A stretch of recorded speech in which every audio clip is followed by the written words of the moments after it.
Yeah, we're done.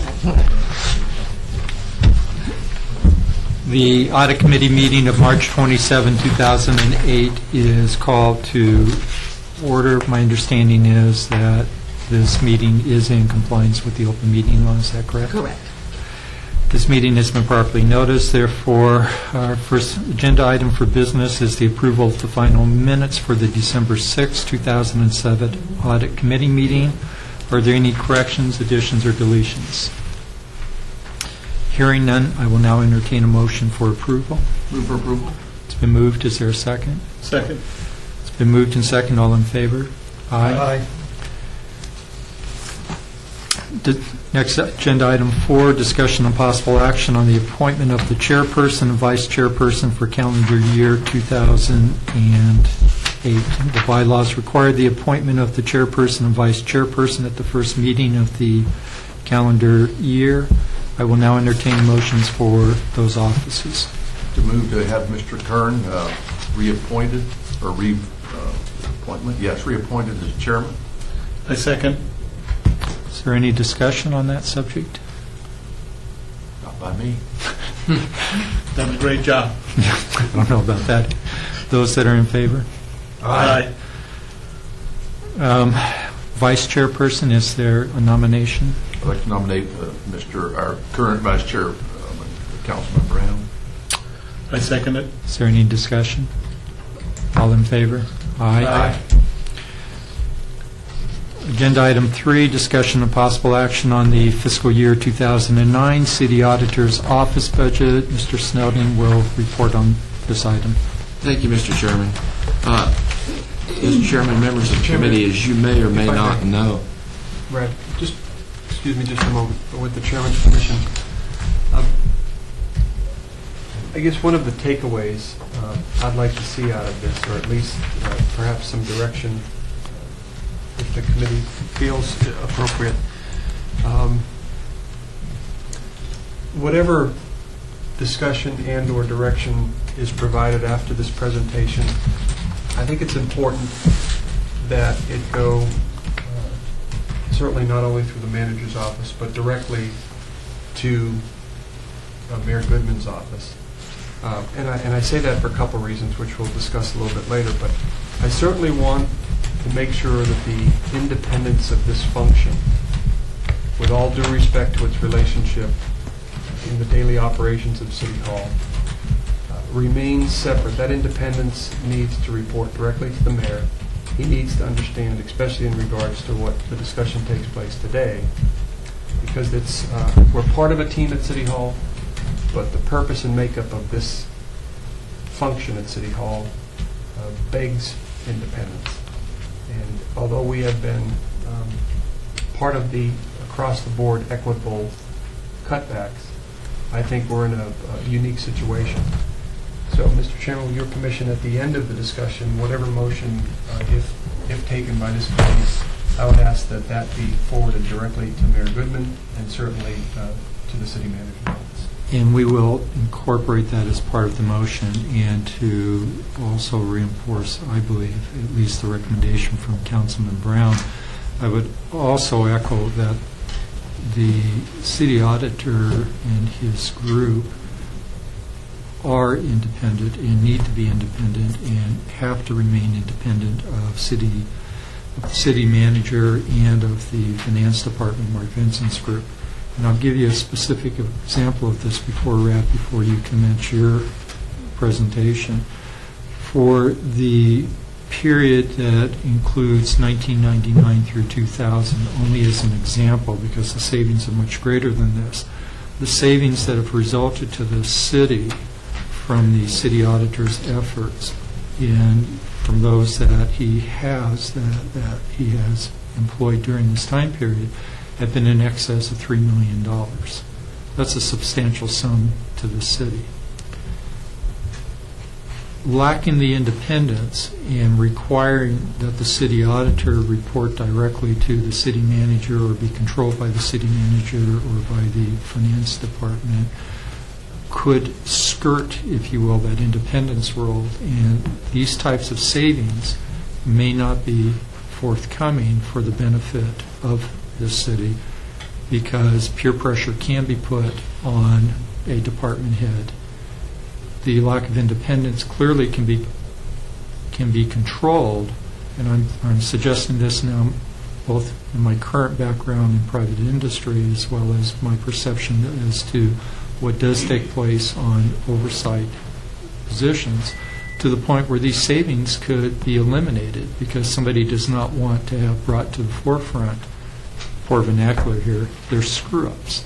We've been very fortunate that Red and his group have been able to identify areas that have amassed to very substantial savings to the city. And we need to maintain that independence, which also goes into maintaining the independence with this budget. And with that, Councilman Brown, I think we defer this to the end of the agenda for further discussion. Mr. Snowden. Yes, thank you, Mr. Chairman, members of the committee. As you may or may not be aware, the FY 2009 budget situation has profoundly impacted all city departments. All department budgets have been modified to adjust for shrinking revenues. As you are aware, as Mr. Kern and Councilman Brown have mentioned, the city auditor and city auditor's office work directly for the mayor and council as opposed to the city manager. Budget impacts, therefore, we will report to the Audit Oversight Committee regarding, as the Audit Oversight Committee actually works directly with the city auditor's office in regarding any detailed operations of the office. And as stated, whether any modification previously mandated budget reductions should be identified, and if there is a communication to the mayor and council that for consideration the 2009 budget workshop is on May the 31st, 2008. And by way of background, the first slide we have is the FY 2008 budget, where a 4.5% reduction in budgetary funds was realized. The reduction for the city auditor's office was primarily the $51,000 dealing with consulting money, professional services, which is contract audits, and internal charges, which is substitute employees. And by the way, the $51,000 was actually less than the mandated or the target reduction. Just to give you some background, the FY 2009 budget target reduction. Excuse me again. I'm going to jump in, if you don't mind, with some questions. If we could go back to the other slide. So this is for next year's fiscal year. If you would let the committee know, there was an interim reduction also, 3.5? It's 4.5 for 2008 and 3 for 2007 and 3 for 2008. For a total of 7.5. It was Mark Fenson for the record. It was 4.5% for 2008. That was the interim, and then we added an additional 3% cut. Excuse me, Mark, you'll have to use the microphone. And, because this is for next year, but there's also an immediate interim between today and June 30th this year. So, Mark, if you could just... Yes. This 4.5% cut, how we arrived at it, we did a 3% across the board, but there are certain services that we could not cut, like metro, utilities, things of that nature. When you back out the things we could not cut, everyone else was a 4.5% cut. This was a cut that was taken in the current fiscal year budget, and it was predominantly achieved through vacancy savings that most departments already had. City auditor hasn't had any vacancies, so there's no vacancy savings. It's predominantly labor, and so this was a bigger issue for them than it was for many other departments because they're so small in terms of the staffing. And then on top of this 4.5, there's an additional 3% cut that we're looking at for next fiscal year 2009. When you put those two together, we were just looking at it this morning, I think the cumulative effect, when you look at the fiscal year 2009 proposed budget, it looks like it's about 8 to 9% cut for the city auditors. It was 9. It was 9. It was about 8.9. It was about 9% cut. So I'm jumping ahead then. Brad, were you going to get into next year's also? Yes. All right. I'm sorry.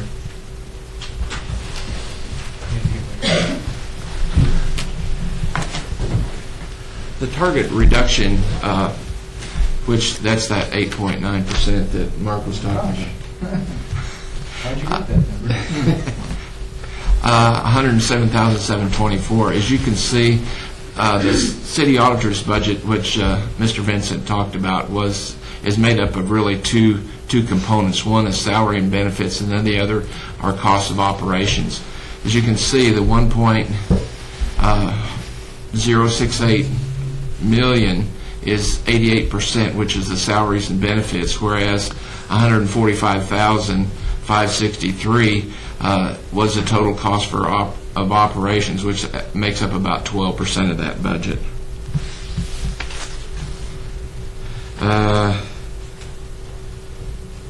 Okay. In working with the budget department in finance, well, then we identified $83,003.50, which is less than that $107,000.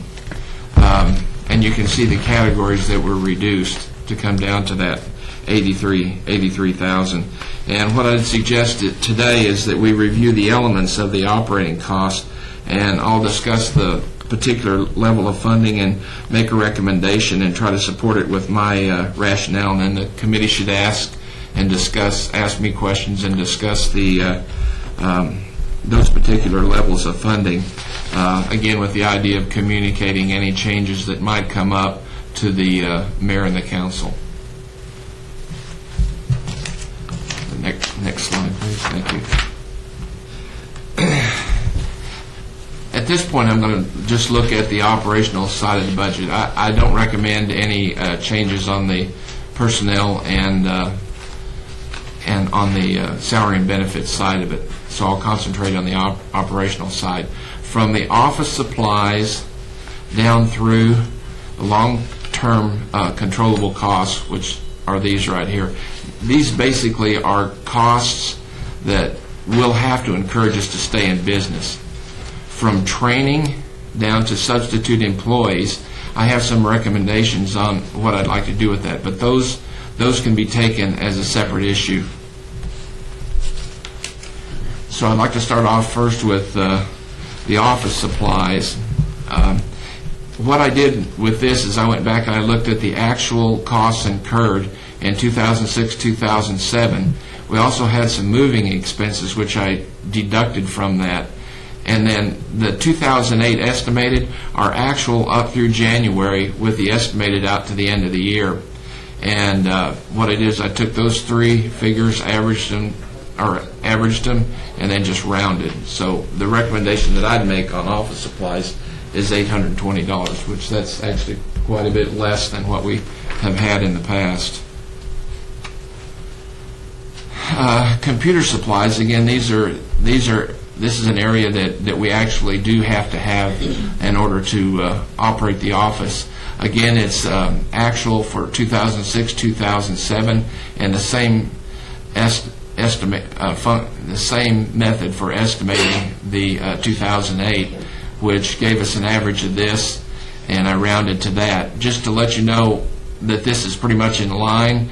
If you take our anticipated paper usage and printer and cartridge usage, well, then we actually come out with about $1,155, which leaves $245 for other costs related to computer supplies.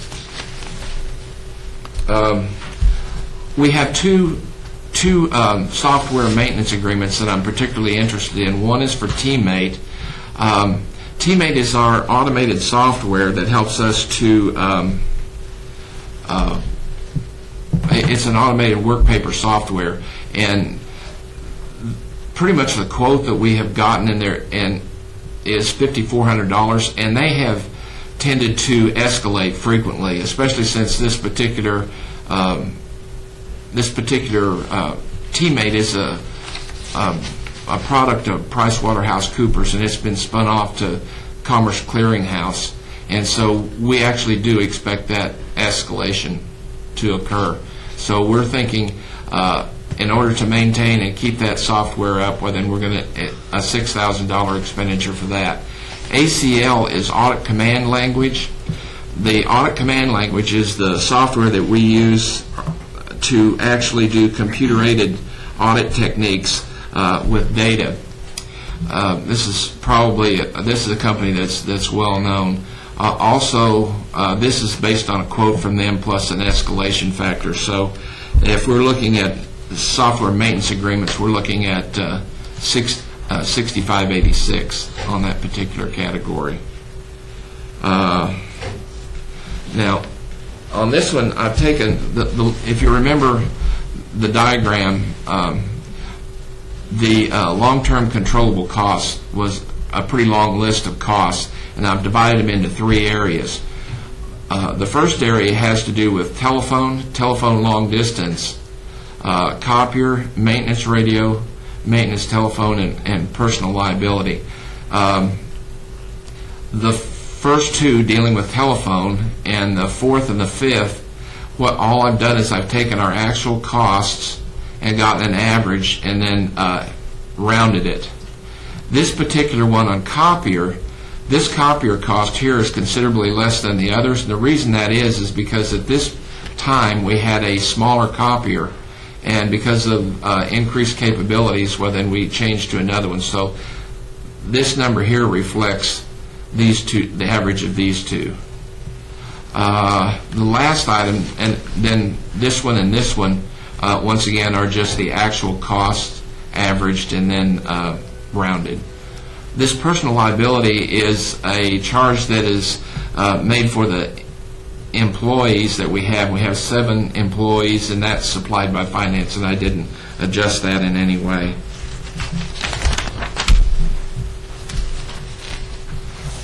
The second category has to do with maintenance of computers.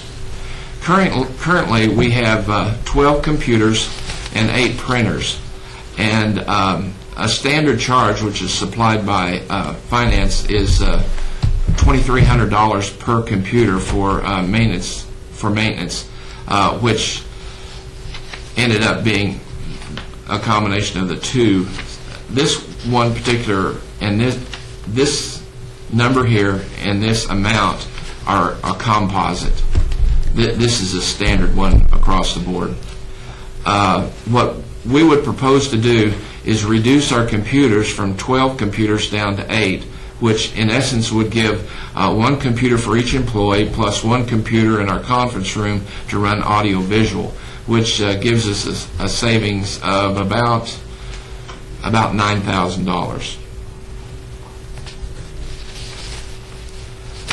Okay.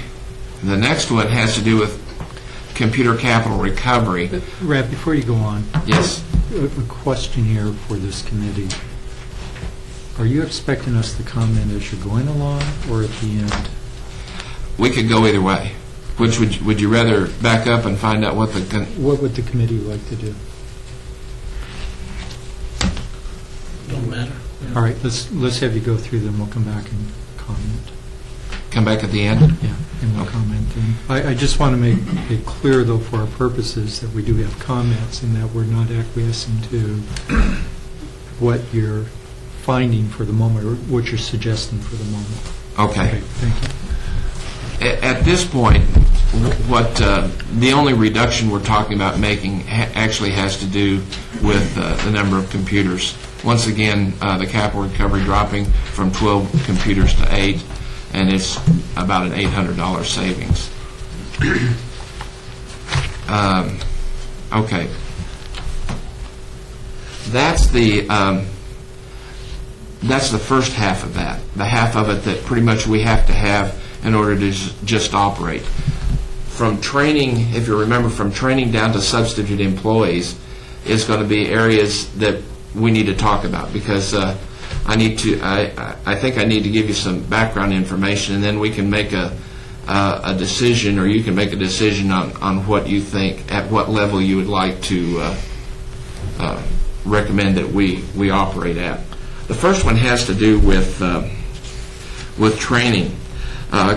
Continuing professional education, or CPE, to meet generally accepted governmental auditing standards, which, believe it or not, the acronym for that is GAGAS, which everybody's supposed to laugh when I say that, but is required by the Yellow Book, and it is 40 hours per year per employee. Currently, we audit under these standards, and failure to meet the CPE requirement would mean that we would be deficient in an important standard related to our professional stature. This failure would require us, because of GAGAS, to disclose that exception on each of our reports. What you'll noted on the slide are three potential levels of training. Each one of those levels would allow us to meet our 40 hours per year. One, no restrictions, means that we could travel outside of the area in order to obtain specialized training. In the conservative estimate, we would be limited to the specialized training that we could obtain locally. And then the third one is no travel, and the training would primarily be self-study. Now, I think it's important to note that specialized training is the most desired. This training focuses on issues that are specialized to government auditing or specific to an area to which the auditor works. Many times the specialized training is not available locally, and travel is necessary to obtain it. My recommendation would be to fund this at this point with no restrictions, and you really have four choices. You can fund this at this level, you can fund this at a conservative level, at a minimum level, or cut funding entirely on CPE training. If any would like. That's why I was asking earlier, do you want us to comment now? Or Once we get to this end? point, the first part of it is pretty much information, and we're going to be stuck with most of those unless you see something. Well, I'd like to come back to the first part at the end of the agenda. Then. Okay. But is there comment on, at this point, with respect to training? Yes, I do have one comment. I always felt that professionalism to training, and they should be given the authority to have no restrictions on their training. My question would be, how reasonable is it, based on your prior experience, that this conservative number would allow you to gain the training you need, really realistically, not what you'd like or what you'd druthers, but is it reasonable to assume you could get trained as well as you need to that way, or is it not reasonable? The conservative approach, it's reasonable. The one thing that we have at the City of Las Vegas is the fact that a number of training organizations do come in and they like to conduct training in Las Vegas. So the options to go to some specialized training is pretty evident, and we don't have to leave town for a lot of it. There are some issues. For example, Gary Phillips, the auditor that works on fraud, goes to a training session in Oregon that is very specific to government investigators. That's not going to come to Las Vegas. That's going to stay in Oregon. And there are a few of these kinds of things. For example, USDA provides training. They have a large training function in the federal government, and their training is very reasonable, but they don't come to Las Vegas. They come to Los Angeles, they go to Long Beach, or they'll go to San Francisco. So if they're going to cover an issue that specifically speaks to government auditing, well, then we're going to have to go to that. Mm-hmm. We can meet a lot of the specialized training right here in town, but in order to get some of those other ones that are tailored for what we do, then we have to make that trip. I'll say the numbers that we've come up with here per person are pretty darn realistic. We went through the entire staff, picked out what they wanted to do, or what they, given these three scenarios, what they would do and where they would go to get the training, and so it's pretty accurate information.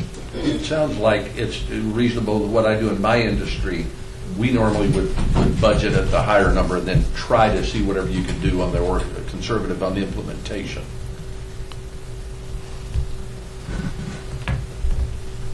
Okay. I'm listening. That's all I have. Oh, no, I'm still listening. So You're good. I would go with Jose to do it at the top one and make efforts to bring it into the conservative level. And the reason is that Red clarified that there is specialists that you can't bring them in here. It just is not feasible for them or feasible for a city to bring an instructor from out of town that would probably charge you 40, 50, 60% more than is required. It's cheaper just to send the employee to them. It would include travel and per diem, I believe.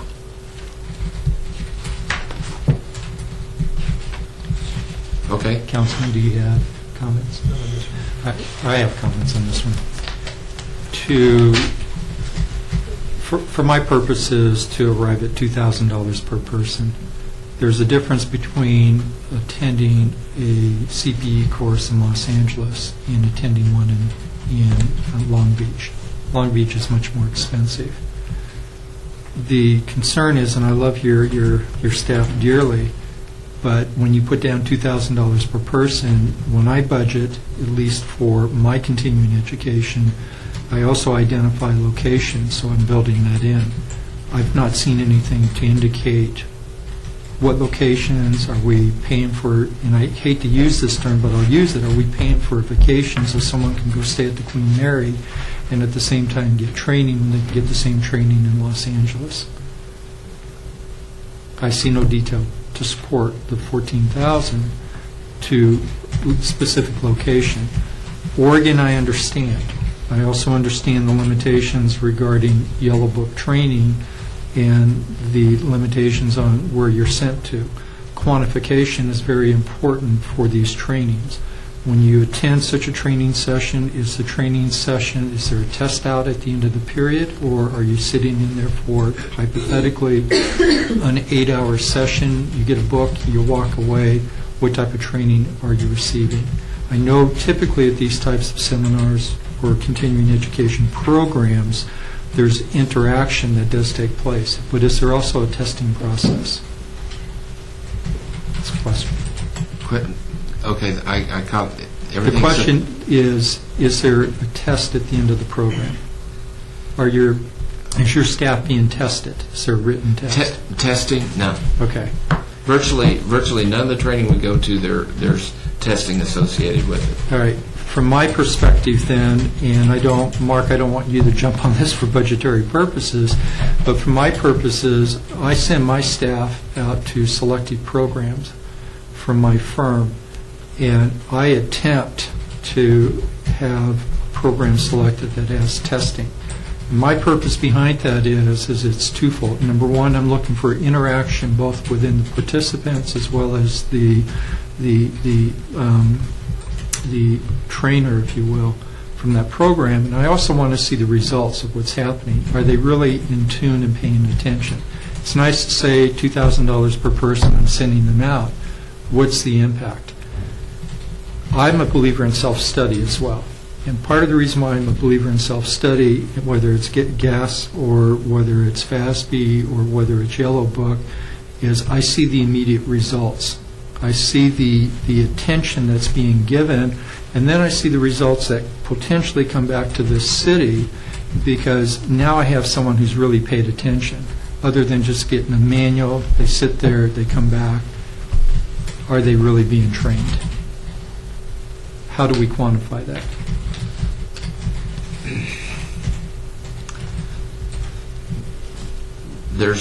You made a recommendation that we go with the 14, and I heard what Jose had to say, and I heard what Paul had to say. But I would also like to make sure the city is getting the bang for the dollar. So as Councilman Brown has indicated, at the end of the day, we go to the mayor and the city council, we're making a representation. And that representation is that we're not just sending someone to training for the sake of training. We're sending someone there for a knowledge base that's being developed. From what I've heard thus far, I'm not hearing that knowledge base being developed. As far as having, most of the places that we've gone to have not had tests associated with it. I think that is probably a little more prevalent, I think, with GASB training and that type of training. And it's also with GAS and with Yellow Book training. Yeah. We insist that our auditors, when they attend Yellow Book training, not just get a certification for attending, but they attend programs that they test out on so that we see what the results are. We can look for training that had that component to it. But right now, I haven't required it, and we haven't attended those. Let me, from my perspective, and I want to make this really clear on the record, I think you have an excellent group of people. I'm not challenging their educational background. What I am suggesting is, from my own experience, that you have better results when it's not just a seminar that's being attended for the sake of a seminar to say that we've received our CPE, therefore when our peer review takes place, we've met our qualifications. It's also what's in the best interest of the city and what can guide us for improvement. The fraud program that you identified earlier, typically those fraud programs do not have test outs. Right. But those are excellent programs. The interactions are absolutely of the highest quality because of those who participate. My experience with Yellow Book is just the opposite. A lot of people sitting in there just to get hours. Taking up seats. There you go. All right. Okay. At whatever level you decide to, your recommendation is as a committee, what I'll do is I will try to make sure that if it is a specialized training, because it's the common thread I'm hearing in what you're saying is that if it's specialized training, many times for example, the fraud training, this particular one I talked about in Oregon, actually deals with fraud professionals who come in and teach the class, and it's very hands-on, very interactive, which is a good course. Right. But you're not going to get tested on that. But if we go to one that is more generic, then we can look for something where there is a testing. Well, I'm not asking for something generic. What I'm suggesting is something that has poor terminology, high quality associated with it, but a program that also is a very interactive program, and a program that hopefully will have a test out at the end, but if it doesn't, it's definitely an interactive. Okay. And it's an active participation. Otherwise, it's like you just indicated a few moments ago, someone's occupying the seat, and the city's paying for that person to be out of town. I'm not a Okay. believer in that. And believe me, at my firm, people don't like to discuss training with me just for that reason. We need the bang for the dollar.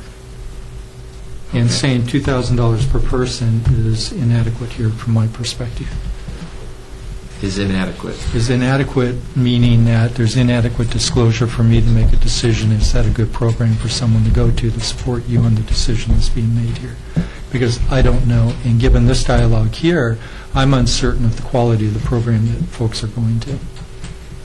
And I'm only recommending it as part of this, that if we go with the no restriction level, that we also have an opportunity to have brought before us as a committee what programs are being attended to. Because believe me, I promise you I will review that as well from my perspective.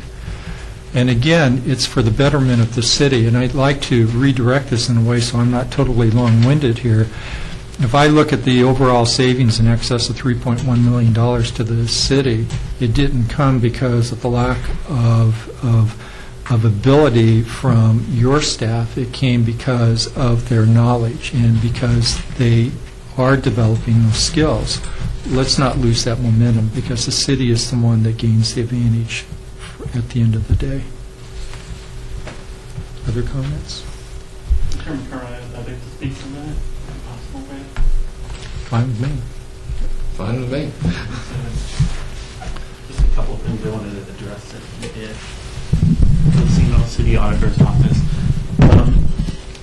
Councilman and Chairman, a lot of the training that we attend, first of all, the 14,000, like Brad said, we put together, the different levels for him of what we considered what would, give us no restrictions, what we would like to do to enhance our career, enhance our certifications, what would meet the needs of the department, conservative minimums of attending, again, the self-study, the local training.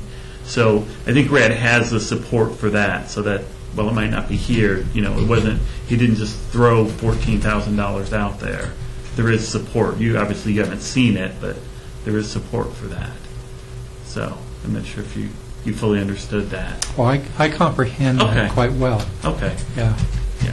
The other thing is, the training that we do attend, a lot of times it's, we know we're going to do, I do IT audits. I know I'm going to do a specific kind of audit, so I will go to a training that I feel that fits that area, and I'll pick a company that I know, there are certain companies that I know that do IT audit training, and they send me brochures and stuff, but I've gone to a couple of their trainings, and I've learned, that they don't, they provide like a low level of training. It's not, it's not going to give me the technical expertise I need to get that, to perform at the highest level in my job. So. And you're reinforcing what I'm suggesting. Okay.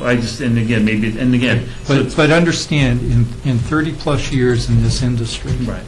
in 30-plus years, I am one person who really controls CPE, because at the end of the day, the quality of the person that I work with is dependent on that ongoing education. Right. And what I'm suggesting here is, and if you can show me where I have it here, Sure. I do not see where that's been laid out. Right. That's what I'm talking Right, about. and you don't see the specifics. That's correct. All I'm suggesting is if you ask the city to support this budget, and if we go with a no restriction, that it is quality that we're looking at. And I come back once again, and I just want to make this real clear. We're talking, and this is just through 2000. I mean, the savings to the city have been substantial because of the efforts of the city auditors. It's not because you lack, but we need to build upon your foundation so that that can continue to happen. Sure. The other thing you don't even see in any of those levels, no matter what level it is, like Red spoke to, because of the organizations, the IT audit organization, there's usually at least one training that's $1,500, if not more, that I'm able to volunteer for. That by sitting in, I sit in the session, I collect the attendance, but I'm still there as a participant in the training. That the city basically, they give me the time to go. Instead of showing up to work, I drive there. So there's a cost of paying me as an employee, but there's no, you're not paying the $1,500. That's not included. I understand. Sure. Brad? Okay. Thank you. Mr. Chairman, Yes, can sir. I make a suggestion? I think I understand what you'd like us to do is to give you a little more specifics as we go through the year on the training that we're doing. Could I make a suggestion that in our quarterly meetings, under the city auditor's report, I might speak to those issues? I believe that shouldn't and can be an agenda item unless someone else on this committee disagrees. Thank you. One other item that I've included under training has to do with the Western Intergovernmental Audit Forum, or WIAF. I'm a member of the Western Intergovernmental Audit Forum, and that is a forum of chief audit executives from federal agencies, state and local governments who meet to foster interagency and intergovernmental cooperation as we work towards solutions through discussion of problems that cross intergovernmental lines. YF covers Arizona, California, Hawaii, Nevada, Guam, Samoa, and the Pacific Basin. And I'm currently serving on the executive committee. Serving on the executive committee puts me in line to become the chairman of YF in about 3 years. Being a member of this organization also affords a great opportunity to network for the city. Additionally, serving as the chairman of YF gives me a chance to showcase our highly qualified and effective audit staff. One other side benefit is the opportunity to serve on the National Intergovernmental Audit Forum. The same type of activity except on a national level. And also a further chance to showcase the Steve Las Vegas and our audit office. In fact, at the National Audit Forum that I attended most recently, and I was able to have conversations with Dave Walker, who's the Comptroller General of the United States, and some other key audit people. It gives me an opportunity to interact with them. If you would like me to continue to serve in this organization, I should like at least attend the meetings that are the regional and at least one annual National Audit Forum meeting.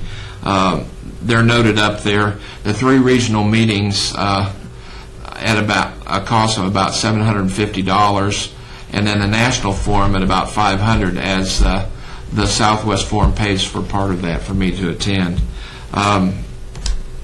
It's kind of your call. I think it's I think it's a worthwhile endeavor, but it is $2,750. Discussion on this item. I may have a bit of a different take than some people do. I'm in the business of hiring managers to manage financial operations, and I get the best managers, the top quality managers, when I have enhancements and inducements to them. Training is one of them. Organizations like this, where we have self-improvement, we also have opportunities to network and to grow. And one thing I don't ever like is to lose the top quality people. And if someone else wants to recruit somebody from me, one of the best recruiting tools is for them to go and say, oh, if you were to work for us, we would have you do this and do this and do this, because we know that's value. And as I look back to my employee and I see that employee wants to grow in behalf of the institution, but also themselves, I owe it to that individual to likewise allow, within reason, them to grow and prosper in the, and again, it builds the institution, sure, but it also, and primarily builds the individual.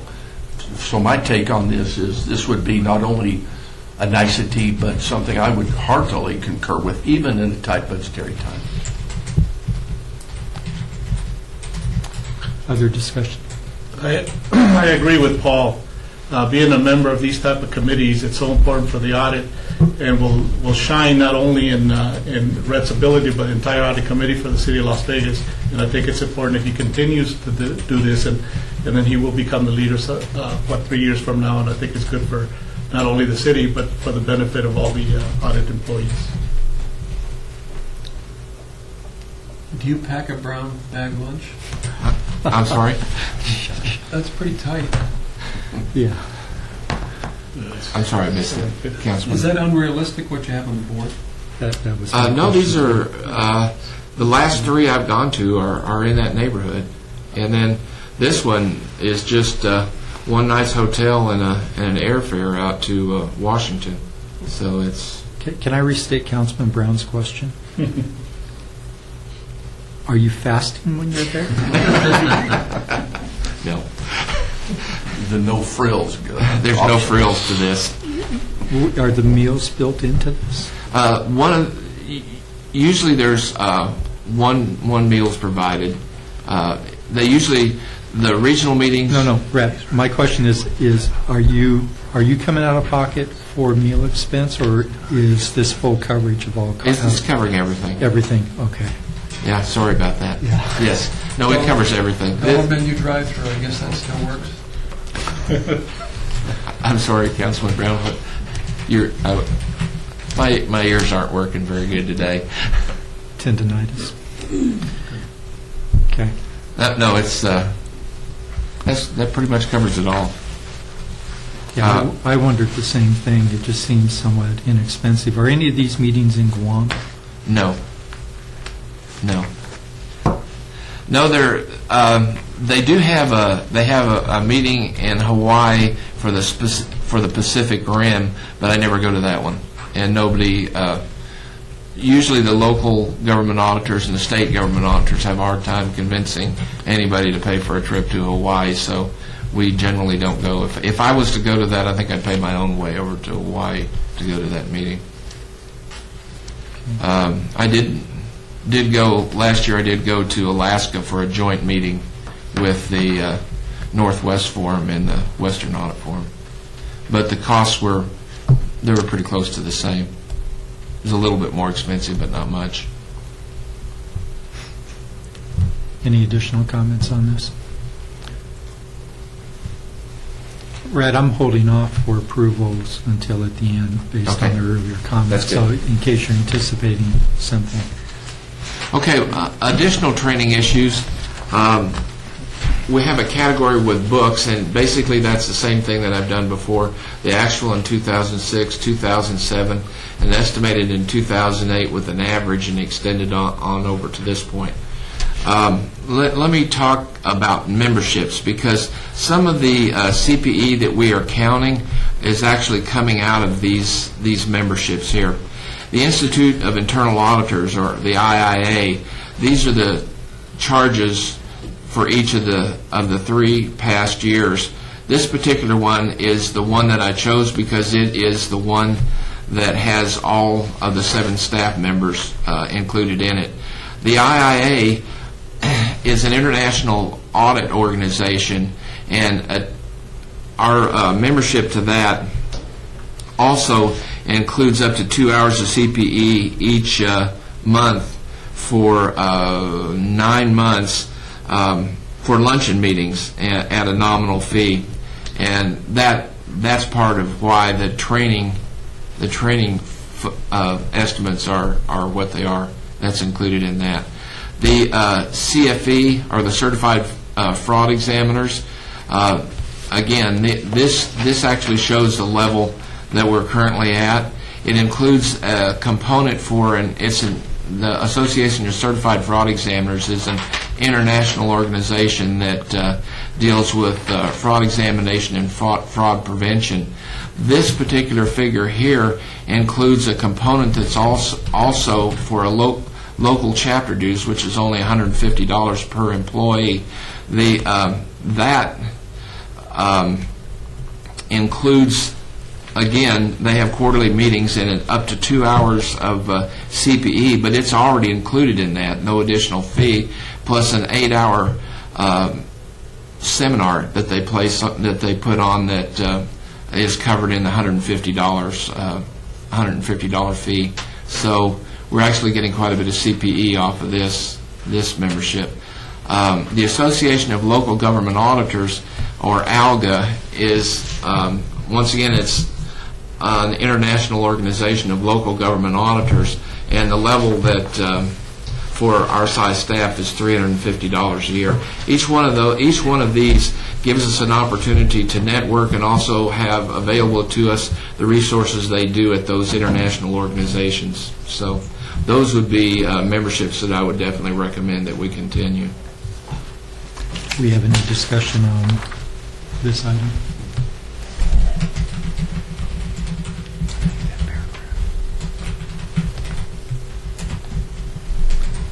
Next item, please. Okay, next item has to do with professional certifications. As you can see up here, this is a recap of the certifications that are currently held by members of the staff. We've got 3 CPAs, 6 CFEs, 2 CIAs, 1 CGFM, and 1 CISA. This amount here is the amount that it costs to pay for their recertification. Now, the reason that this is in here is because one of the things that I've required of our staff is to maintain the certifications that they do have, as it adds to the professional stature of our organization and also to our qualifications.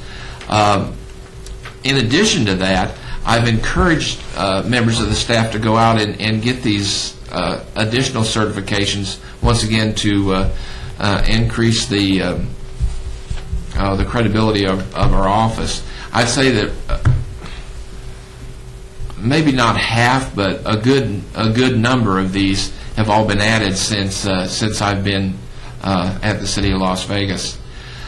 Because I'm requiring our staff to do that, I would recommend that we go ahead and fund that part, continue to fund paying for certifications. I think it's kind of common practice in the rest of the city that they only pay for 1 certification for someone. I think it depends. The only reason I would say that we want to pay for all of them is because I'm actually making that a requirement. The other thing, in order to encourage Additional certifications, we have some members of the staff that would like to test for the certified internal auditor, certified fraud examiner, and also a certified audit professional. And what I've done in order to encourage people to do that, once they successfully complete the examination, well, then I'll pay for the registration in one exam. So if they fail to achieve it, well, then nothing is paid for it. But after they do obtain the exam, well, then or the certification, then I would pay for that one-time thing. I think in order to encourage that, that would be another funds I would recommend that we continue to do. Can I restate what I think I heard? What I think I heard is that to maintain the credibility of the city auditors, I think I would rather state it differently, to maintain the background training and to enhance the abilities of the city auditors. You're seeking these certifications so that they can apply the processes and procedures that they're gaining from the certification process and the additional training. I like what you said better. Perfect. But that's truly how I view this. And Mark, I'm not picking on you for a moment here, so please don't take it that way. But one of the issues that I see here that supports Mark with the outside auditors is the credibility of our city auditors. When the outside auditors come in and take a look at what the internal audits have, what the results and the findings of the internal audits have concluded, which is then supported by the accreditation, if you will, of your staff, Brad. That's what I think I heard you say. You said it better, but that's what I was trying to say. And if I'm misstating that, Mr. Vinson, please correct me. But I believe from an outside auditor's perspective, they put a lot of stock into what certifications and accreditations the internal auditors have behind their names. Additional comments? Okay. This particular section has to do with consultants. There's two issues that I have here. The first one is the ALGA peer review, the Association of Local Government Auditors peer review. By virtue of being a member of ALGA, we can obtain a peer review for only the cost of travel for the peer review team, which I know Mr. Kern's firm obtains a peer review on a periodic basis, and it can be kind of an expensive affair to have that done. In fact, in Shreveport, the first peer review that I had done there, we actually used a public accounting firm to do it, and the charge was $10,000. So, and that's back in 1993, I think. So, the estimate of what this peer review would cost us would be the flight, which this particular quote here is 2 weeks notice from New York City for 3 peer review team members, hotel at the government rate for 4 days for 3 reviewers, which is $14.88, per diem $64, again government per diem $64 for 4 days for 3 peer reviewers of $768, and another $260 for incidentals, dealing mostly with sending peer review information to them prior to them actually coming on site to do it. So a total cost of $3,500 for the peer review. Now, the reason the peer review is important is because, once again, generally accepted governmental auditing standards require that we have a peer review every 3 years. If we don't, then we have to write an exception in all the reports. So it's important that we have it, and this is a very cost-effective way of doing that, and we are due for one. Brad, if you write into your report an exception or a qualification, yes, what's the effect on the city of Las Vegas? The city outside auditors. It's not going to affect our bond rating. It's not going to affect anything like that. What it's going to do is it's going to be an exception or a qualification in the actual internal audit report that we write.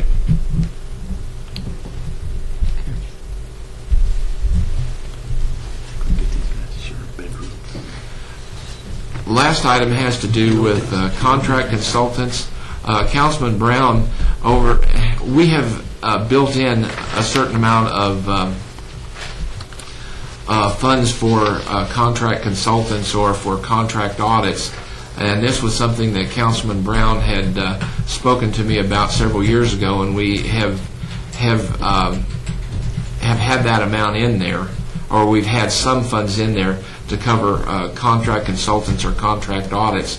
The idea being that it's an on-demand service, that when you need them, you have them. When you don't need them, you're not paying them. So as opposed to an employee, it can be a really nice tool. The most current contractor's rate, the one we had last year, was $125 per hour, and I put in an estimate of up to 200 hours to be used in the next year, which equates to the $25,000. So I think we ought to fund at least some of this. If we don't fund the whole thing, I think we ought to fund some of it, because I had a lot of problems trying to find a qualified contractor that was willing to do this. I talked to a lot of people, and so it'd be nice to keep this particular part of the budget so we can at least continue on with this. One other thing I might add, that if we come down to the point where we're actually going to do, if you remember, one of the items on our agenda is the audit of the funding formula with Metro.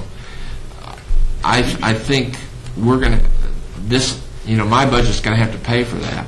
And if we get down to the point to where we know how much that is, well then I'm going to have to get an infusion somewhere, but because I don't think the $25,000 would cover what we wanted to do with that.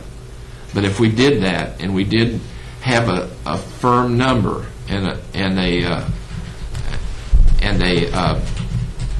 firm to do that, a consulting firm to do that, I'd come back to the committee and see if we could get that funded some way.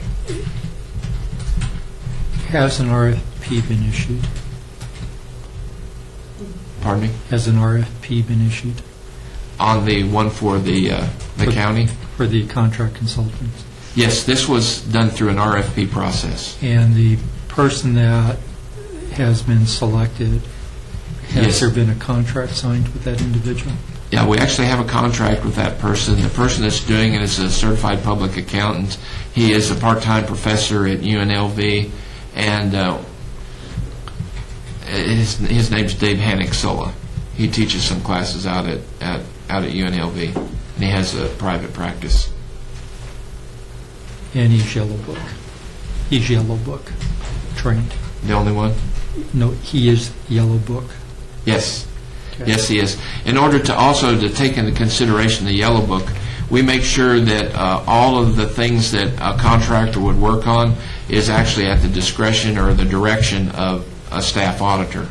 He has done some work for us, and it was at the direction of a staff auditor.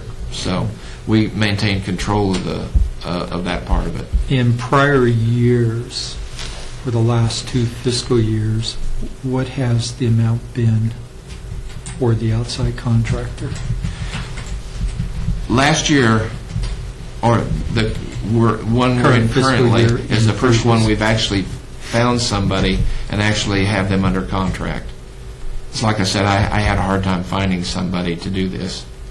During the course of the current fiscal year that Oh. we're within, It's about $5,000. $5,000 thus far. And that's at $120 an hour $125 an hour. currently. So he basically, we bid that particular job as a job. We gave them what they needed to do, and he made the bid of $5,000 on that. Okay. But it worked out. I think his time in it was about 40 hours, so it came out about to the $125. Any additional work, he quoted us at $125 an hour, and that's the source that. Okay. So effectively, this is a new budget item. Well, we've had it in the budget before, but we've never spent it. And actually, at the end of the year, it ends up flowing back into the general fund.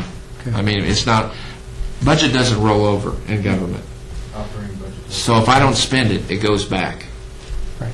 So, I mean, I haven't hoarded it. So I come back to my earlier question, how much has that budget item been in years previous? Say it again, please. How much for the fiscal year we're currently in is the budget? That we spent $5,000. No, not that you spent. How much is the budget? The amount that you spent? $25,000 was in the Okay. budget on that particular item. Okay, and so you're asking to retain Yes, that same amount? at that level. Okay. Other questions? And recommending that we fund at least part of it, At least part of it, I think. because you see a need for at least part of it, a Yeah, specific we need. actually have some work that we plan to use him for if we can, if we have the opportunity. We've already got work that we can put him on now. Even without the metro budget Oh, without estimate. that, definitely. Any other questions? Next item. Okay, next, then this is the final item. This has to do with substitute employees. We have used a substitute employee to leverage our own staff time. What we've done is we've used a part-time employee or a substitute employee to man the front office and to handle clerical and assistant auditor type work. And with a substitute employee, you can only have them for 6 months. So after the 6 months is up, then we have to get another one. But we've done a couple of them. I think we've used 3 or 4 over the last couple of years, and the estimated expenditure for this is about $30,500. Given the fact that because of the budget constraints, this particular one, I would recommend that we don't fund this, but as the budget, as the economic situation changes and more revenues become available, at some time in the future, we could come back and ask to have that reinstated. So this one, I would recommend not funding. Any discussion on this item? No discussion?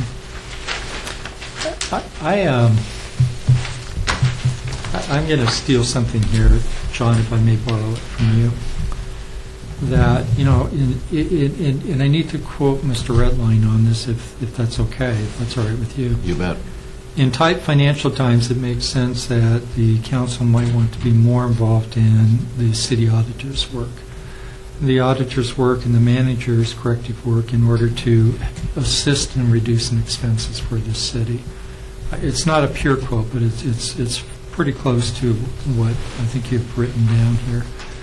I am a very strong proponent for the city auditor's budget, both to be approved at the level RAD has recommended, but actually at a number higher than what RAD is recommending. And I realize that I have no control, no say, and as to the final outcome once you appear before the mayor and the city council.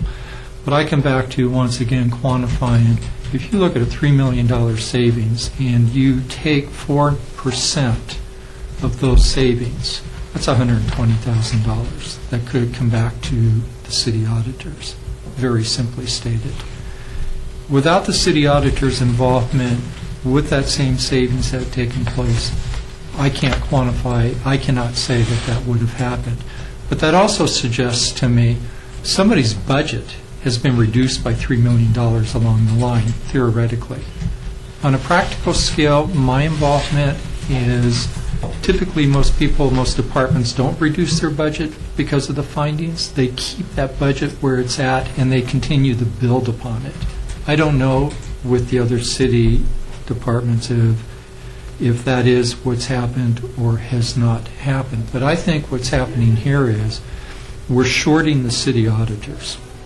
We're absolutely shorting them. I think we're shorting what the city needs for oversight purposes. I truly believe, after going through what information, supplemental information that Rad has provided to me in addition to what we have in front of us here, that we're doing harm to the city by cutting this budget. I don't believe, Rad, that you're going to have the resources that you need, and you identified Metro as one possibility, to really sustain, if you will, the focus that benefits this city, to identify and to be involved. And I need to use what I consider to be a not-so-extreme example here. I want to go back to what the IT is charging here. And I honestly, from my terminology, would like to say it's ridiculous, even though it's a de minimis amount and it's small. If you can put back up on the screen, Rad, where you've reduced yourself from 12 machines, or 12 down to 8. One more. There you go. I guess what my question that I posed to Rad last night, and if I'm incorrect, please clarify, this is not new computers. This is sustaining the computers that are in place. That's correct. That is correct. That's correct. Okay, what kind of breakage do you have on your computers right now? What I see happening here is I see IT dipping into the city auditor's pocketbooks. I see IT saying for a maintenance cost here, and I'm giving you perception only before you respond, Mr. Vincent. I see IT saying, all right, we need to enhance our budget. This is what we possibly and probably are going to do citywide to all departments. But guess what? What happens if that money's not needed? As you indicated to me, unless one of the machines break, this is low maintenance. Why are we reducing this, first of all, for a machine that's already in place? Why are we removing that machine? The cost has already been incurred. So what really is happening here is RAD is reducing this item because IT is back-charging for a cost that may not be an incurred cost, if I understood you correctly, Rad. Mr. Vincent. Okay, then Mark Vincent for the record, and I can try to respond to this. These are not maintenance costs for hardware. There are license fees, not only for the desktop software, but there's license fees for access to Oracle, Hanson. These are very expensive license fees. Those have to be maintained.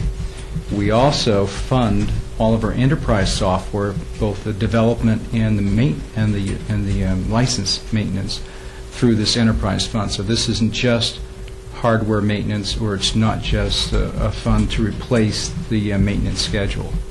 So most people look at this and they get shocked and they say that's a huge number, but it's not just the desktop is just a vehicle for doing an allocation of costs that are being pooled in an internal service fund for things well beyond just the hardware maintenance. Okay. The second issue, the issue here is we have a department with a staff of 7 people. I don't know why they need 12 computers. Second issue. Third issue, we laid off 31 people in our building and safety. I know all of you probably are aware of that. You probably read about it in the paper. I anticipate that we're likely, and we just got the sales tax numbers for the month of January, down 5.7% in January. It's very likely that we're going to be looking at additional reductions.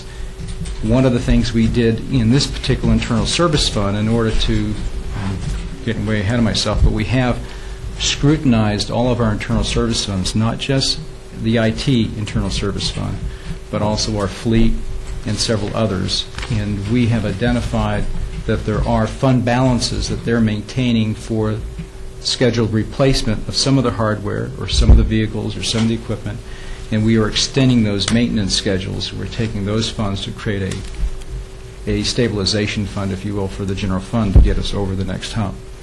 So the turning of computers is going to be a direct reduction.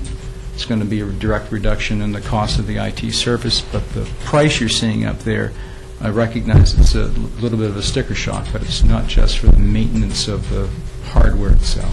Okay.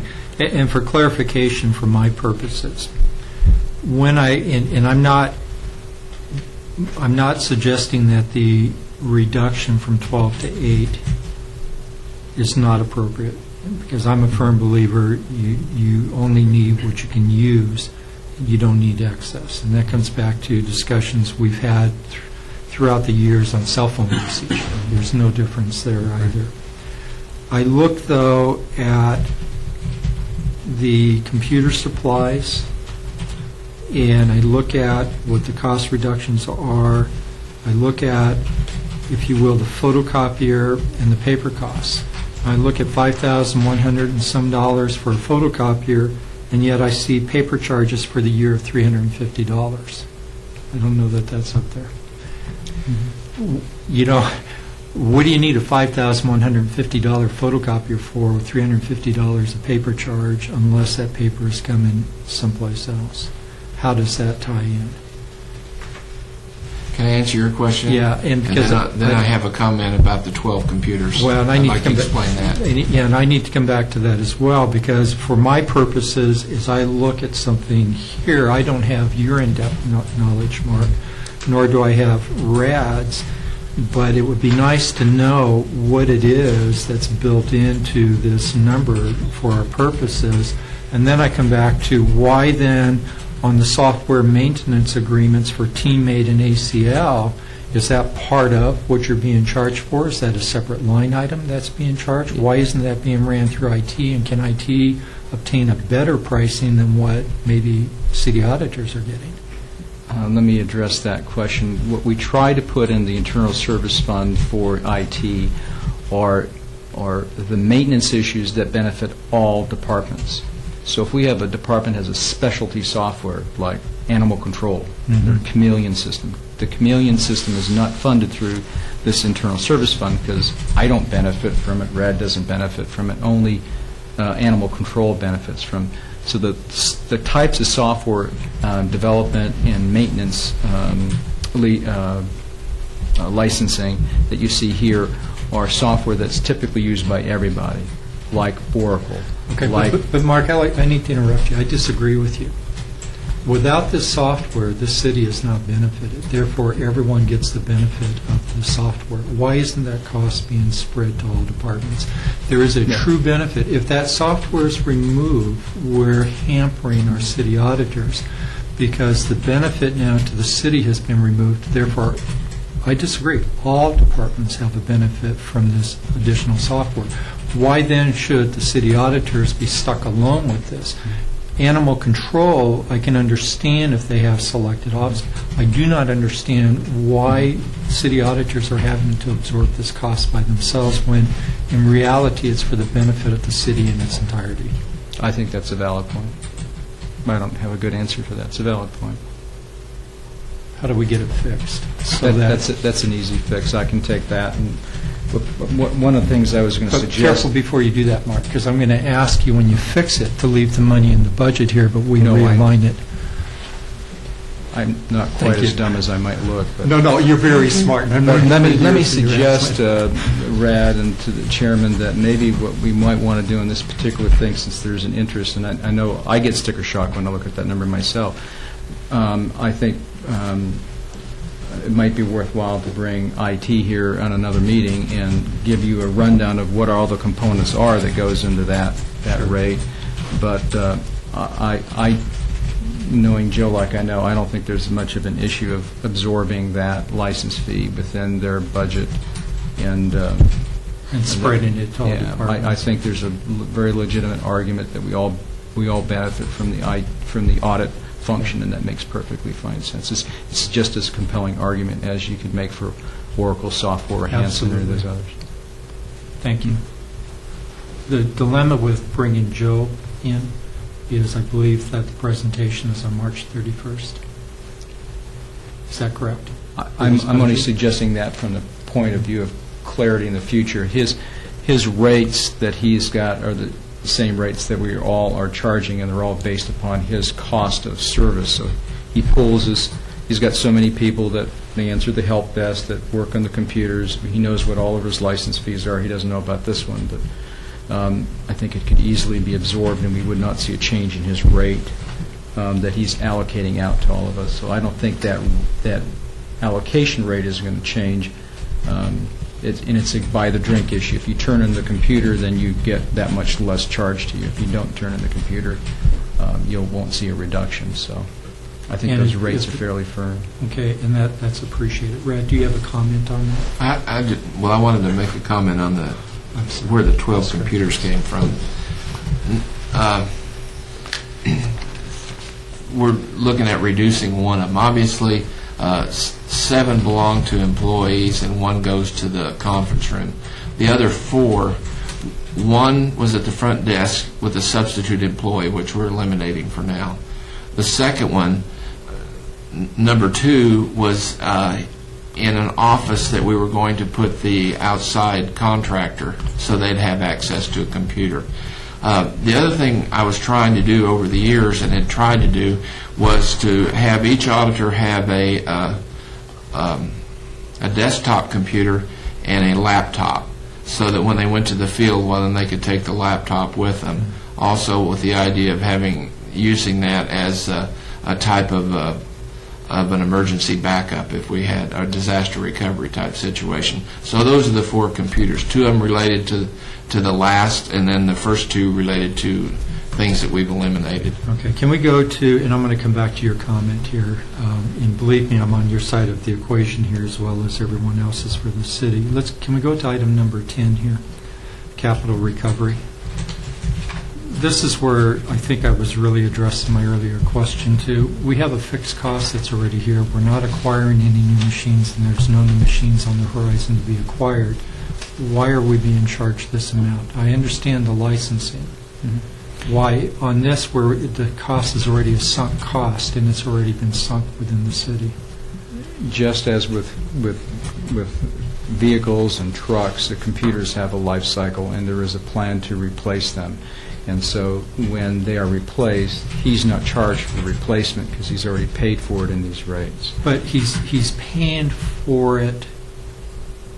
He's paying more, from my perception. I'm going to come back to his comment here as well on the needs for laptops versus standalones. He's paying for it each fiscal year, but he's not receiving a replacement, so he's overpaying for that.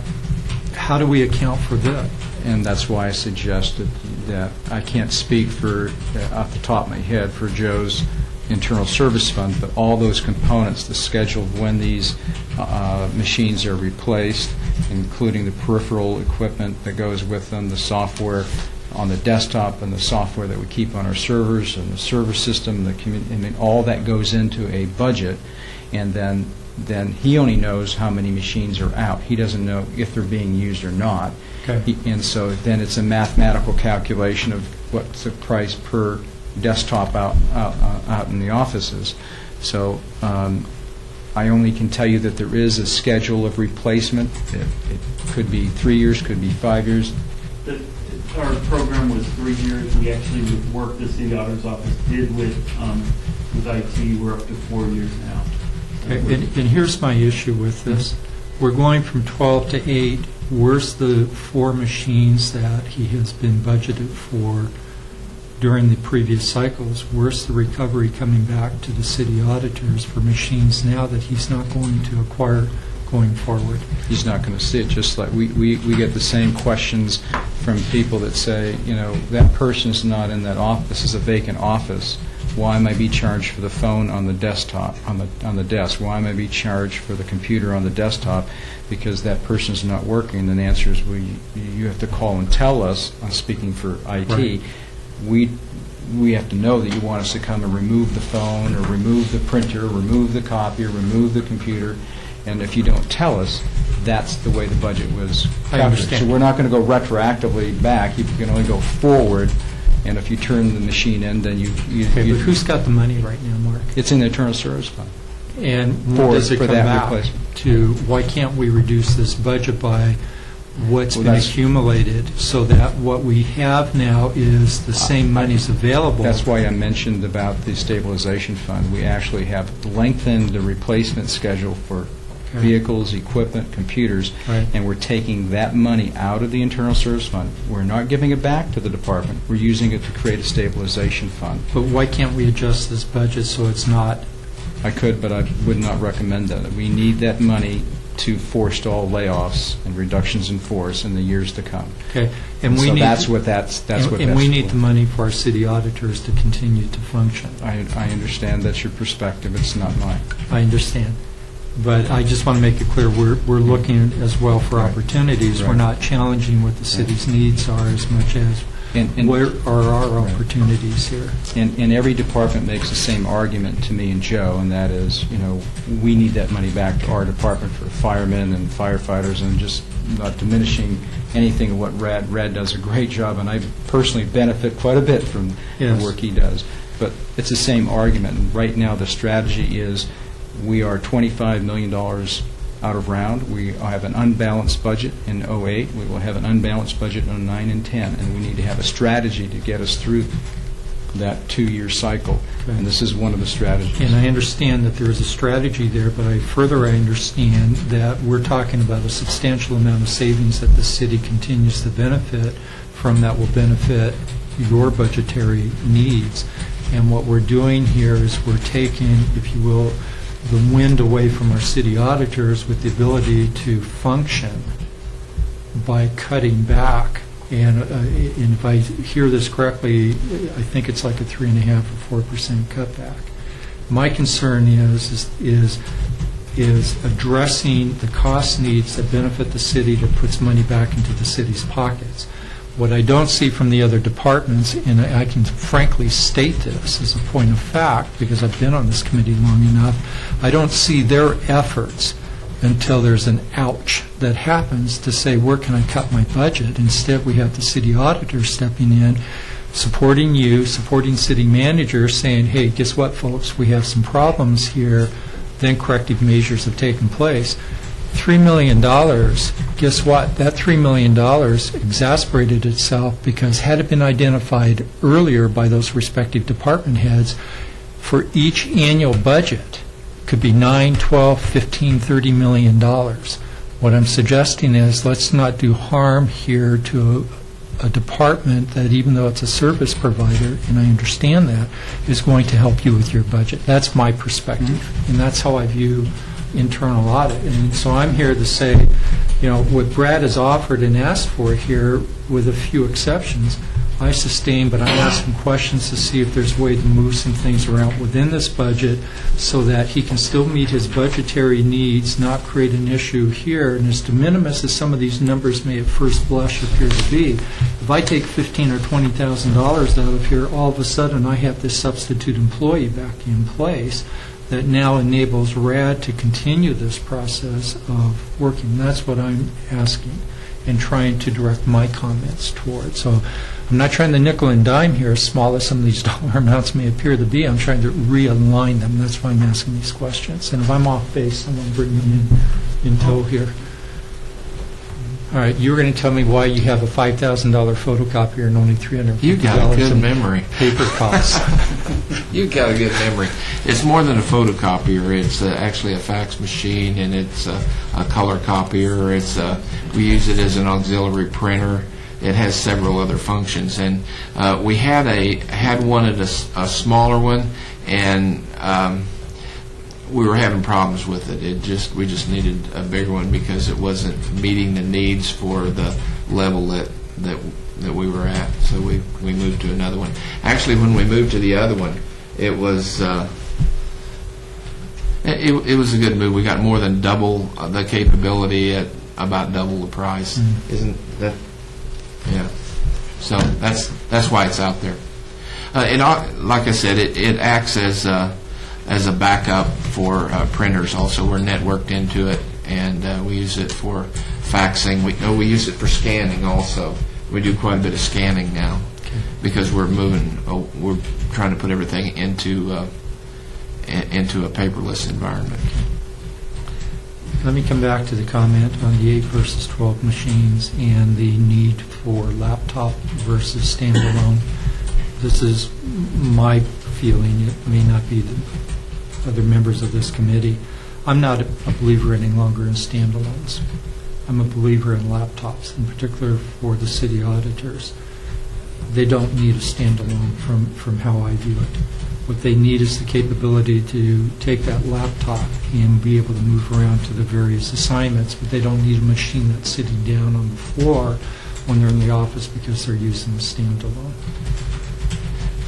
I think that we have, aren't all the machines we have on those 8 machines, those are all, they're all laptops, aren't they? Yeah, we moved away from that. You're the one who said standalone, so I'm just taking off your comment. Oh, yeah, the one in the conference room is a desktop. And we found that same thing. It gave us more capability, so we moved away from that. Okay, well then I would suggest, because, and again, I'm just, you guys have already lost $4,000 a year, or more, actually, not $4,000 a year, but you've lost funds, somehow getting that standalone, the extra standalone replaced with a laptop, so if you have a machine break, you have that machine available to courier around for the interim, but that's a bypass comment. I think I've distracted us. All right. Does anyone else have any comments before I stick my foot further into my mouth? Just, Mr. Chairman, Mark, Monday's budget workshop, this type discussion will come up, but there's no finality in Monday. Just, I say that just so the chairman doesn't feel that we have to turn around in 48 working day hours. Right. Some resolution to some of the things that we're moving towards here. Okay. But I think it's critically important that what recommendation comes out of here today is incorporated over the next, when we have 6 weeks before the final goes out, or thereabouts. Yeah, I think any recommendation that the committee would make on Monday, or Brad would make on Monday, I think that would make perfectly fine sense. And let me also, I don't want to make it sound like I'm defensive. I'm just trying to, be of help and answer. But I think for all the reasons you stated, and because, as I mentioned earlier, when we did the budget cuts, the way we executed them, we didn't expect that every department was going to make a 4.5% cut. We certainly didn't do that to the public safety. We asked, and then they came back and said, well, if you want us to do that, this and this is what happens. Now, I know I've got to meet a certain target to deal with my budget deficit. And so, if not from fire and safety, then from someplace else. I think the audit may also fall in that situation where it's 90% labor. There are no vacancies. It serves a very important function. It actually generates savings.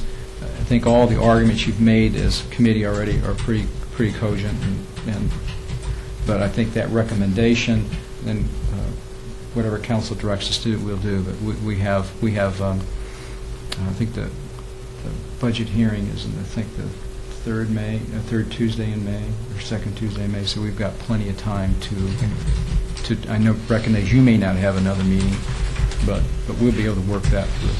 But we have an opportunity, and I guess I need, before I say we have an opportunity, I want to make sure that there's no violation of the open meeting law, but we have an opportunity to continue to meet with RAD for additional input if we find it warranted, and we can do that on a one-on-one basis, not necessarily within this committee, but bring it back to the committee for the committee's approval if we're so inclined to do so. So, for example, if Brad and I spend some time together going through some of these line items, I'm not in violation of any rules.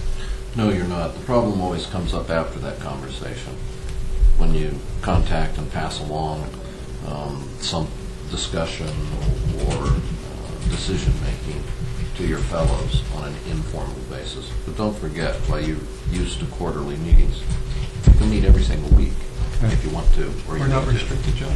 We're not restricted on the number of times. You have a minimum. And again, and I apologize, but for where I'm going with this, and I think, Gary, you may have misunderstood, but I have a strong passion for what goes on with this group. I have a passion for the benefit of the city, as do all of our committee members here. Forget the fact that Councilman Brown is the councilman here. His passion is what's in Paul's and Jose's and Steve's. It's what's right for the city and what's going to benefit the city, and we are. And I read it, Mark, in the paper, and I respect everything you do and then some. But my belief and strong belief is that sitting on this committee for the years that I have, there have been occasions where the department heads have not taken their financial wherewithal serious until the city auditors have stepped in, and what a difference it has made. And I'm not challenging what you're going through in your exercise, but bet me, if I have a $3 million budget this year and it's reduced $200,000 because the city auditors found something, how many years have I had that, and it continues to escalate upon itself? And so there's truly a buildup in my budget. So I can afford now to take a 3.5% across the board cut, and I'm sure you're evaluating that. I don't see that happening with the city auditors. I don't see the fluff in this budget as I have reviewed it. So I would like to quickly run down at least where I think I'm at in my perspective here, and then let anyone else chime in. You've already heard my comments on 9 and 10. And I think what we're going to do is at least reevaluate some of those controllable type costs, if you will, to see if there's a possibility of a budget realignment, so it's not removed from the budget, but maybe it can be pushed someplace else. And Mark, we can't do that unless you give us feedback, or Joe does, or somebody that says that's a possibility, and we understand that. With respect to training, which is on page 6 at least of my meeting copy, my recommendation is that no restriction be applied subject to, and the subject to is, Brad, that we truly have things that are in control.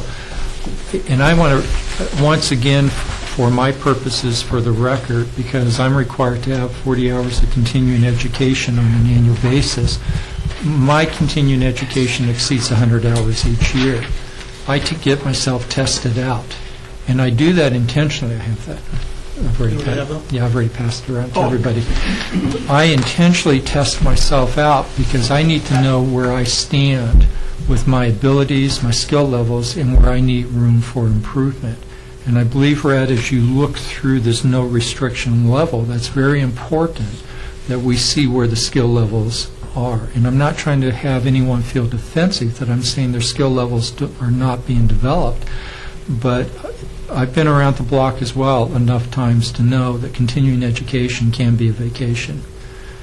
I have also been around the block enough times to know that people's skills and the opportunity for them to develop, if you have a good mixture of the types of programs they're attending, we're enhancing their abilities, which now enhances what we're doing for the city. But my recommendation, at least to this committee, will be a no restriction level on that budget item.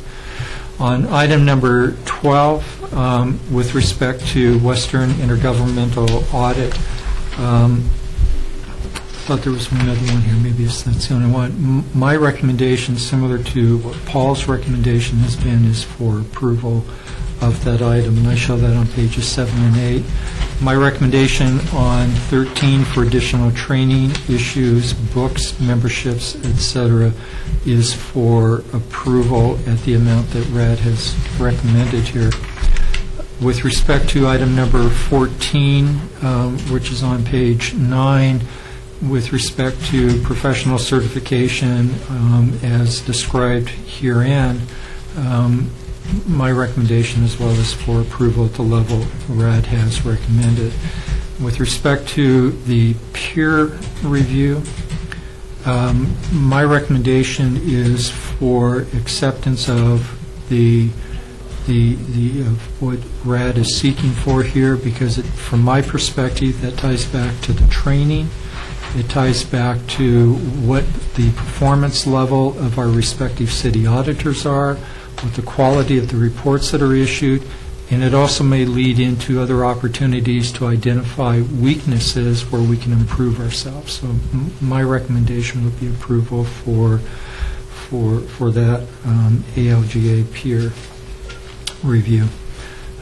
With respect to the contract consultant, my recommendation here will be to retain it at the level where it currently is, with an exception. And the exception is that I'm not sure, Brad, I fully understand the difference between item 15 and item 16 for a substitute employee. And what does that really mean to the city? Is there a requirement if you have a substitute employee? Are there additional benefit costs that are being incurred because that person is beyond the scope of a part-time employee? At a certain level, do they become a full-time employee, which now, if you will, increases the costs? Are we better off, instead of having a contractor out here where an RFP has been issued, where the contract has already been signed, subject to the jobs that person will work on under your supervision, as I understand it, and as I understand it, that person does not issue a separate report. They're working under your direction or one of your people's directions. Are we better off to have a substitute employee in place versus a contract out there that's costing $125 an hour? And I don't know how to address those two line items. I don't understand it, is what I'm suggesting here. Let me give you a piece of information on the substitute employee. Number one, the substitute employee is you can only hire them for 6 months. And once they complete that 6 months, you either have to offer them a job, a full-time job, or let them go. Okay. So you have to go find another substitute employee to bring in to do the work.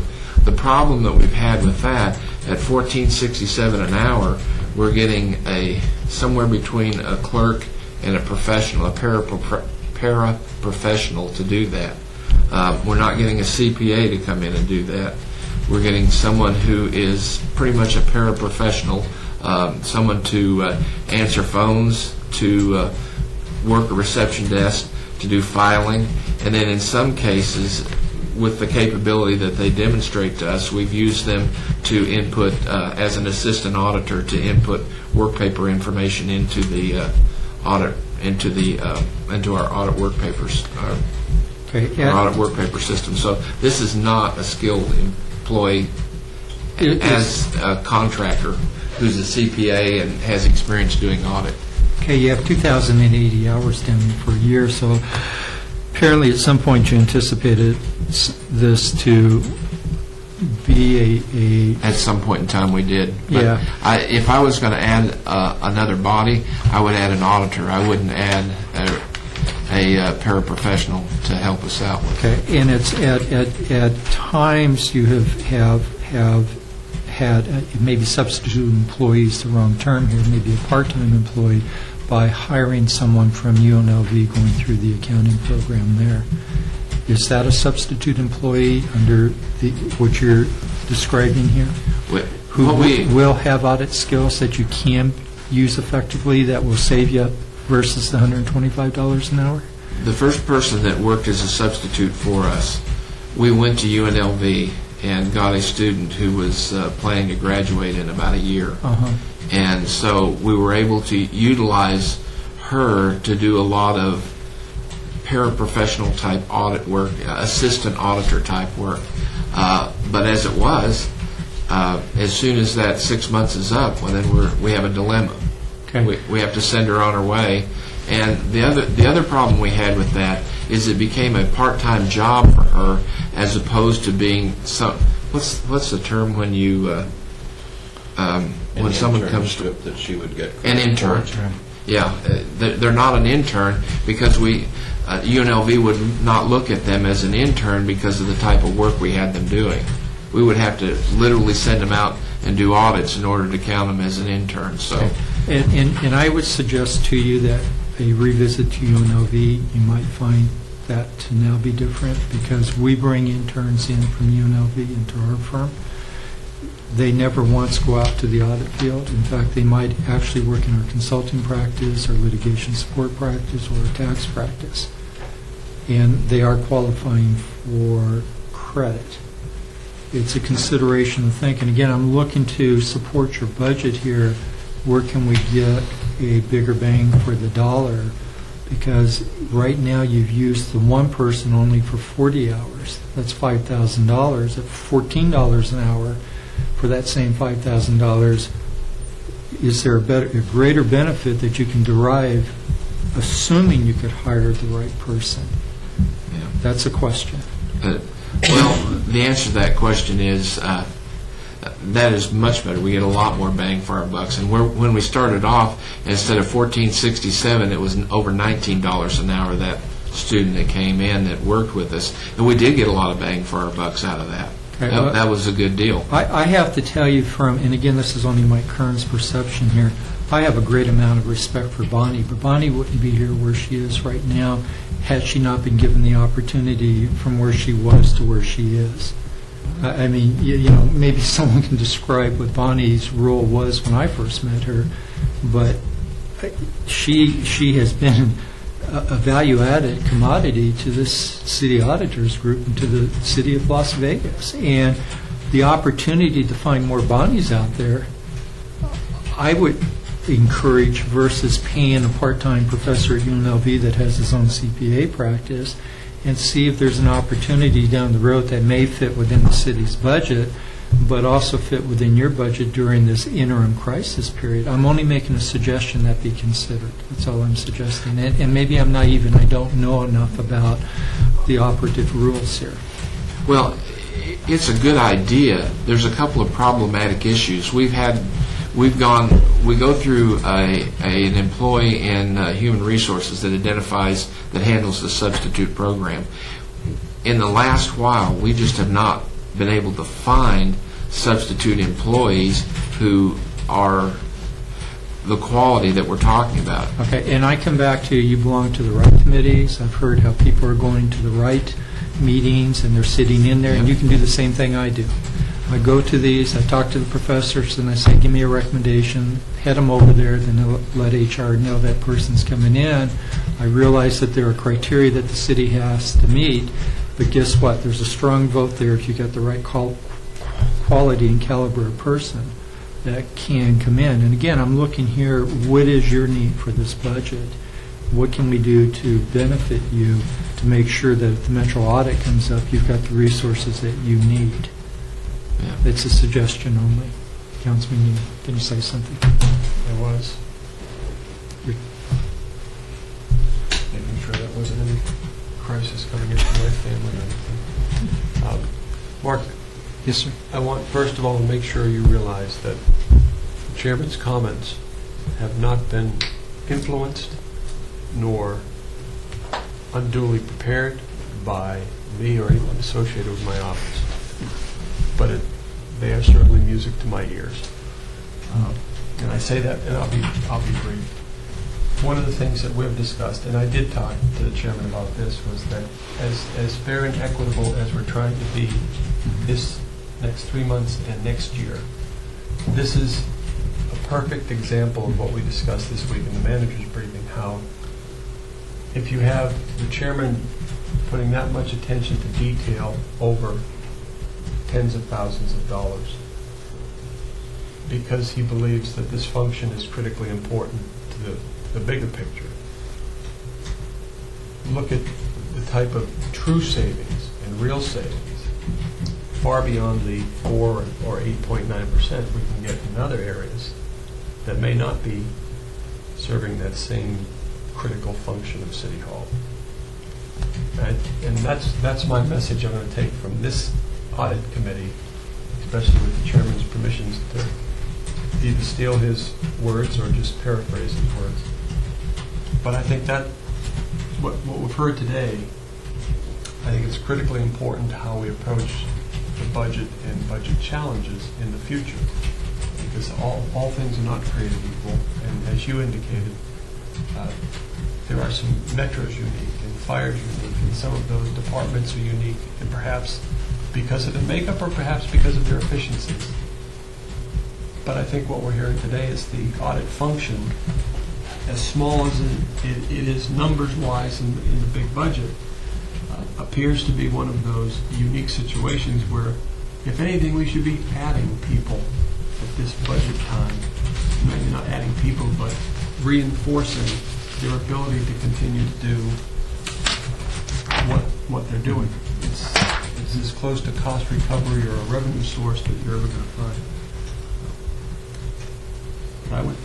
I'll defer to your motion, Mr. Chairman, but I certainly agree.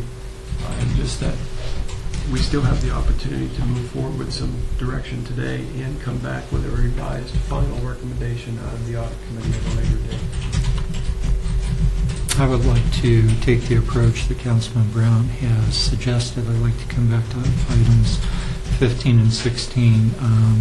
I would like to recommend that we support RAD, support this budget as on the contractor's budget. But I would also like to have on item 16, I would like to have that reinstated with the understanding that we need to balance it between the two.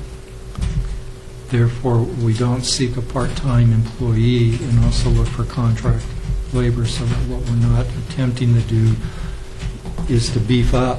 But what we're really looking to do is to enhance what you need at a performance level with the anticipation of the right person. I would also recommend that at this point that there be no changes to salaries and benefits.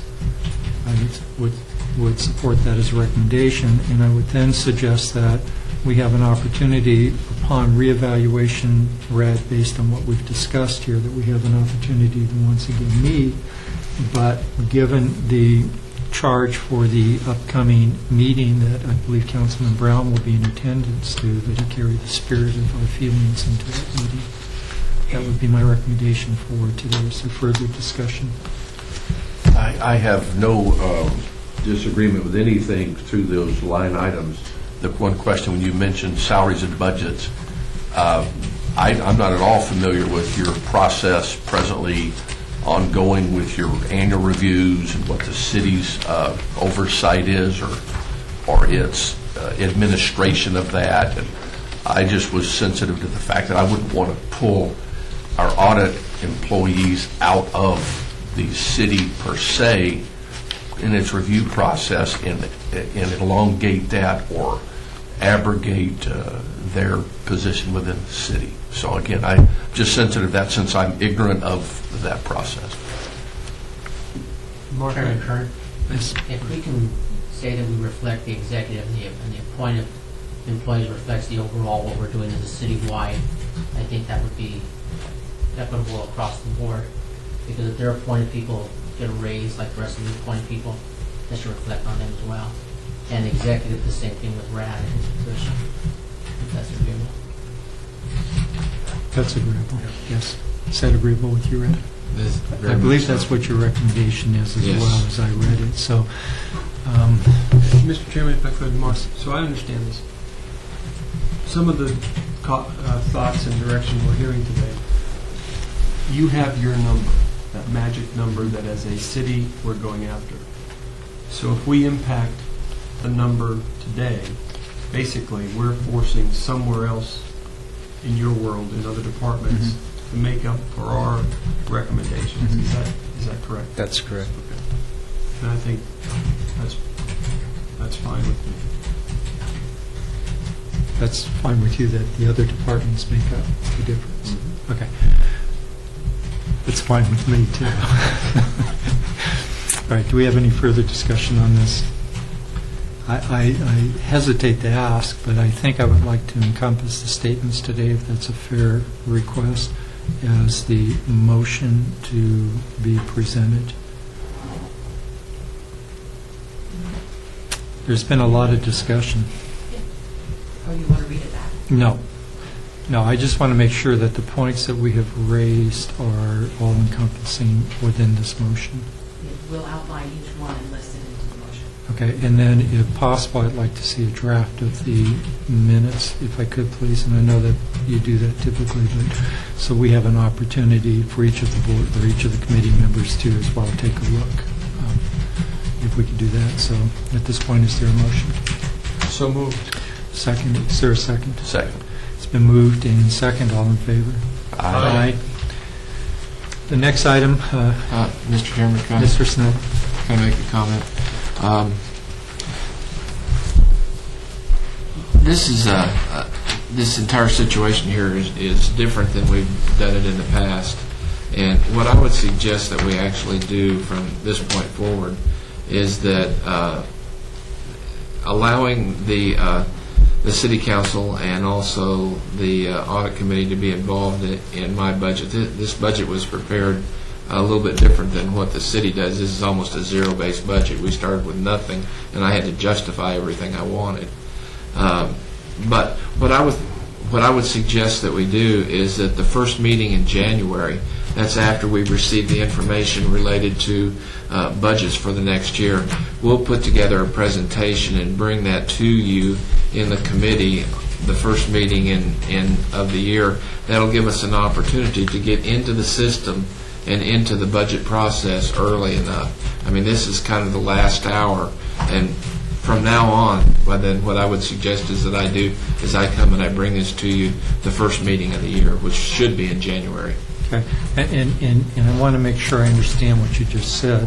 I understand there's a March 31st meeting where presentations will be made, but I further understand that there are line items within the city auditor's budget that we have discussed that are to be reevaluated, not only as part of this presentation, but that we have an opportunity for subsequent input. My understanding further is that I will have an opportunity, without violating and without, if you will, discussion with other members of this committee, to meet with you, in that I will not have to wait until January until you come before this committee. So at least if there are some thoughts or inputs that I'm not saying this grammatically sound, but if there are input that I feel can be given, whether it's accepted or not, at least that input will be presented. It will not be conclusion, I'm saying the wrong term here, we will not arrive at a conclusion because it would still need to come back to this committee for final approval. Is that correct? That's a mouthful. Yes. No, I think I understand what you're saying. Okay.